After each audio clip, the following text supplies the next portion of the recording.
Bonsoir Marine Le Pen. Bonsoir. Merci d'être avec nous, président du Front National. La France a exprimé hier soir sa totale confiance à l'État algérien pour gérer cette prise d'otage. Est-ce que vous pensez que l'Algérie, que vous comprenez l'assaut qui a été mené ? C'est-à-dire que je crois que pour porter un jugement, il faut connaître l'historique de la gestion du terrorisme et peut-être la différence fondamentale qui existe entre la vision occidentale et la vision algérienne. La vision occidentale, c'est de sauver la vie des otages avant tout.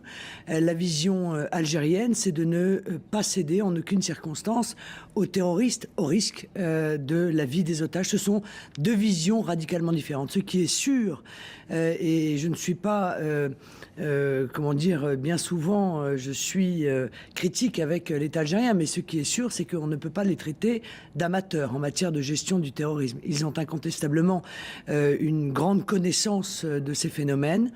Mais ils ont une manière qui peut apparaître évidemment en action occidentale extrêmement brutale de les régler. Mais selon vous, l'armée a eu raison de lancer cet assaut aussi brutalement, aussi rapidement, ou est-ce qu'il fallait négocier ? Mais je crains hélas que les autorités algériennes n'aient pas eu beaucoup d'autres solutions.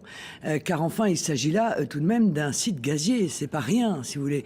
C'est quelque chose qui peut éventuellement exploser si l'on est face à des terroristes qui sont prêts à être des kamikazes. Et je pense que ça, les Algériens le savaient. Il n'était pas non plus envisageable pour eux de laisser partir les terroristes islamistes avec leurs otages, au risque de voir 60 ou 70 otages cachés quelque part en Libye ou au Mali qui auraient pu rester entre leurs mains pendant des mois ou des mois. Donc il est toujours facile de donner des leçons lorsque l'on n'a pas de décision à prendre, mais compte tenu de la situation particulière, les solutions n'étaient pas multiples, hein.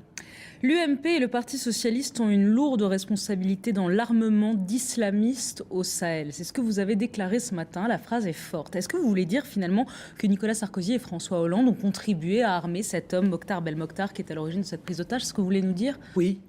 Tout à fait. Je pense qu'à partir du moment, et je l'ai dit depuis de nombreux mois, seul, il faut bien le dire, rejoint dernièrement par beaucoup d'observateurs, le choix qui a été fait de soutenir les islamistes en Libye, sachant que l'objectif de la France et d'un certain nombre de ses alliés était de sauver Benghazi à tout prix. Mais Benghazi, c'était le centre névralgique des djihadistes.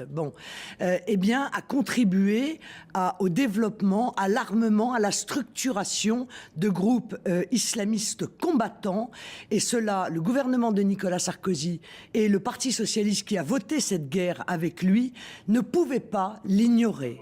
Eh bien, l'on s'aperçoit aujourd'hui que les armes qui ont été prises par les insurgés en Libye dans les stocks de Kadhafi, ainsi que les armes que nous avons, nous, la France, parachutées en Libye, 40 tonnes tout de même, permettez-moi, sont évidemment tombées entre les mains des islamistes et très probablement une partie d'entre elles sont aujourd'hui entre les mains des islamistes du Nord Mali. Marine Le Pen, pour vous, les islamistes qui sont aujourd'hui au pouvoir en Libye, c'est les mêmes que Mokhtar Belmokhtar, le terroriste qui prend des gens en otage? Ce sont les mêmes personnes? Oui, je pense qu'il faut être extrêmement aveugle, et les nations occidentales le sont, pour être tombées dans le piège du double discours que nous ont tenu les insurgés libyens.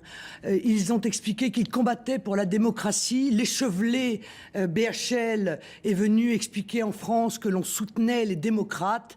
La première chose qu'ont fait les insurgés islamistes en arrivant au pouvoir en Libye a été de décréter la charia. Et tout à fait évidemment, encore une fois, il s'agissait là de poches de combattants, non pas seulement d'islamistes politiques, mais de combattants islamistes, djihadistes, qui étaient déjà intervenus dans toute une série de conflits extrêmement durs.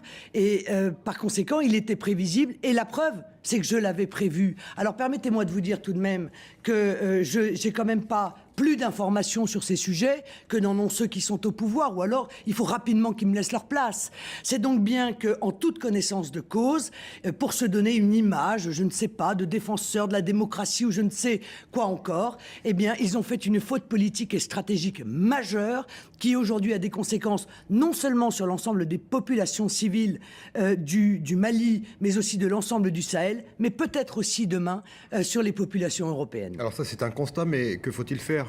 si vous aviez une idée. Que faudrait-il faire? Ah, c'est merveilleux ça. Dessus, si ce n'est un mea C'est-à-dire que culpa. vous demandez, je suis en train de vous dire qu'on a allumé le foyer, qu'on a déversé dessus des milliers de tonnes d'essence. C'est donc un constat. Et c'est vrai que l'on demande aujourd'hui à notre armée de venir éteindre cet incendie avec un dé à coudre d'eau, puisque en plus de toutes ces erreurs stratégiques, on a depuis des années, et ça c'est le fait également de l'UMP et du PS, baissé le budget de l'armée systématiquement, réduit les effectifs de l'armée, et on leur demande aujourd'hui de résoudre les conséquences des erreurs stratégiques et politiques majeures de ceux qui nous ont dirigés. Eh bien, j'ai pris mes responsabilités et j'ai dit, écoutez, je considère que cette intervention est légitime, mais je serais un bien piètre responsable politique si je ne pointais pas du doigt tout de même la responsabilité de ceux qui ont contribué à cette situation normaliste. Autre chose, vous utilisez, on s'en rend compte ce soir, le mot islamiste ou islamiste djihadiste, ce que François Hollande,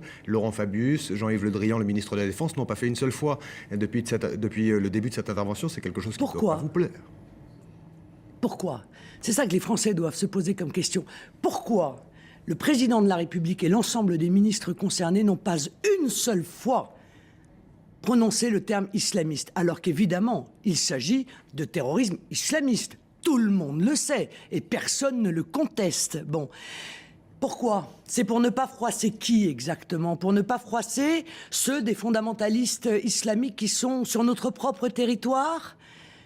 J'ai du mal à comprendre, Pardon, moi, vous dites que islamique, l'on puisse... Vous dites islamique et pas musulman? Islamiste, les madame. Français. Je dis islamiste. Vous dites islamiste. Ça regroupe qui, islamiste? C'est Ah ben, terroriste? Islamiste égale terroriste, juste pour qu'on comprenne. Non, madame. Les terroristes islamistes sont des terroristes islamistes, c'est-à-dire ce sont des terroristes qui combattent au cri de Allah Akbar et dont l'objectif est d'imposer la charia là où ils arrivent. C'est d'ailleurs ce qu'est en train de vivre d'une manière dramatique la population civile du Nord Mali, les uns se faisant couper la main parce qu'ils ont volé, les femmes étant lapidées ou les couples adultères. C'est l'application de la charia. Ce sont des mouvements politiques dont le but est d'imposer des règles religieuses les plus dures qui soient. Ça a un nom, ça s'appelle l'islamisme. Le Qatar fait partie de ce groupe-là que vous décrivez? Ce qui est sûr, madame, c'est que le Qatar, en tant qu'État, a soutenu les fondamentalistes islamiques dans tous les pays du monde. Il les a armés, et d'ailleurs les 40 tonnes d'armes dont je vous ai parlé étaient des armes provenant du Qatar que la France a eu en charge de parachuter et qui ont transité par l'aéroport. Donc tout ça, c'est la d'Istres. faute du Qatar. Ouais. Mais c'est quand même assez hallucinant, si vous voulez, que l'on se retrouve à constater qu'on a ouvert les portes de la France, qu'on a ouvert nos banlieues, qu'on a ouvert nos entreprises stratégiques à un pays dont chacun savait qu'il était l'appui et le soutien logistique des fondamentalistes islamiques, et qu'aujourd'hui, on fait quoi? Mine de s'en étonner, mais encore une fois, il y a au moins une personne qui, depuis de très nombreux mois, tire cette sonnette d'alarme. Et c'est vous, on imagine. Eh oui, écoutez, je suis navrée. Et donc, mais là, une nouvelle fois, je parle et je demande à tous les Français de se rendre Et donc, compte vous dites qu'ils peuvent aujourd'hui- eux-mêmes en trouver très facilement la preuve. Vous dites aujourd'hui, le Qatar qui veut investir 10 milliards d'euros dans les entreprises françaises, vous leur dites, gardez vos 10 milliards. Aujourd'hui, l'économie française va suffisamment bien. On n'a pas besoin des 10 milliards de vos 10 milliards dans nos entreprises françaises. Je ne vais pas dire françaises. que l'économie va très bien. Mais vous Mais je dites au dis- Qatar, on n'a pas besoin de votre argent, gardez-le. Mais je dis que C'est je ce que vous leur préfère dites. être pauvre et libre. Voilà, plutôt que d'être un peu moins pauvre, mais dépendre d'un État qui manifestement utilise ses investissements pour pousser en réalité des actions politiques, religieuses, en se servant des pires éléments qui peuvent exister sur Terre. Merci beaucoup, Marine Le Pen, présidente du Front National, d'avoir été avec nous ce soir sur le plateau d'IT.